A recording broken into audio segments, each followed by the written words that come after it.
సాధారణంగా ఎవరైనా మనల్ని పరాభవించారు అంటే మనం చాలా బాధపడతాం కదా. కానీ 2026 ఉగాది మనందరికీ ఒక పరాభవాన్ని ప్రసాదించబోతుంది. ఏంటి, ఉగాది పండుగ గురించి ఇలా మాట్లాడుతున్నాను అని ఆశ్చర్యపోతున్నారా?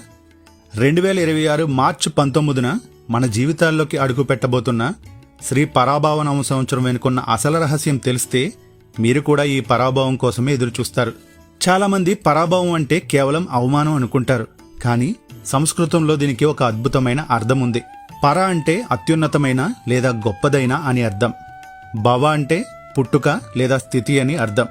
అంటే మనలోని అపజయాలను, అహంకారాన్ని, అజ్ఞానాన్ని ఓడించి, అంటే పరాభవం చేసి ఒక ఉన్నతమైన స్థితిలో కొత్తగా జన్మించడమే ఈ సంవత్సర సందేశం. మనం పాత పద్ధతులను వదిలేసి కొత్త ఆలోచనలతో ముందుకు వెళ్లడానికి ఇది ఒక గొప్ప సంకేతం.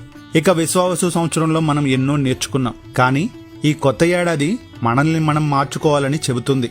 ఉదాహరణకు, మనలో ఉన్న బద్ధకాన్ని పరాభవం చేస్తేనే కదా మనం సక్సెస్ వైపు అడుగులు వేస్తాం. మనలోని నెగిటివ్ ఆలోచనలను పరాభవం చేస్తేనే కదా మన మనసు ప్రశాంతంగా ఉంటుంది.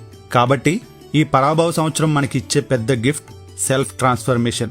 ఈ మార్పు ఎప్పుడూ తీపిగానే ఉండదు. అందుకే మనం ఉగాది పచ్చడిలో వేప పువ్వు చేదును కూడా కలుపుతాం. కష్టాలను ఓడిస్తేనే సుఖం విలువ తెలుస్తుంది.